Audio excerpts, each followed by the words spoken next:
Paralakhemundi police Sanjay Gandhi କଲୋନୀରେ ଘଟିଥିବା ଏକ ବଡ଼ ଧରଣର ଘର ଭାଙ୍ଗି ଚୋରି ଘଟଣାର ସଫଳ ପର୍ଦ୍ଦାଫାଶ କରି ଅଭିଯୁକ୍ତ ସର୍ବଶୁଦ୍ଧ କୁମାର ସ୍ୱାମୀଙ୍କୁ ଗିରଫ କରାଯାଇଛି। ଏ ସମ୍ପର୍କରେ ଆଦର୍ଶ ଥାନା ପାରଳାଖେମୁଣ୍ଡି କେସ୍ ନମ୍ବର 327 8/8/2024 ଦଫା 341 4 305A 305 BNS ରୁଜୁ ହୋଇଥିଲା।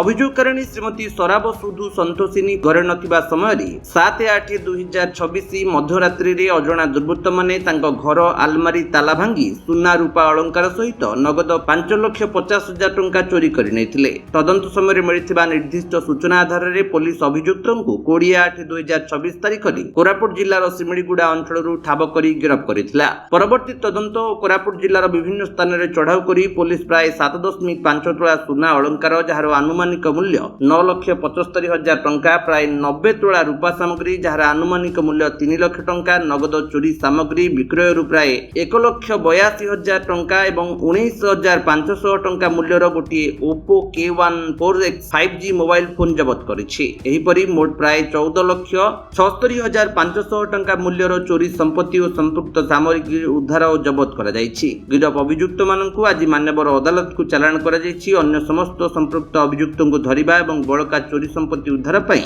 ତଦନ୍ତ ଜାରି ରହିଛି। ଗଜପତିରୁ ରେଣୁବାଳା ବେହେରାଙ୍କ ରିପୋର୍ଟ, ବିଶ୍ୱ ବିଜୟ ନ୍ୟୁଜ ଓଡ଼ିଶା।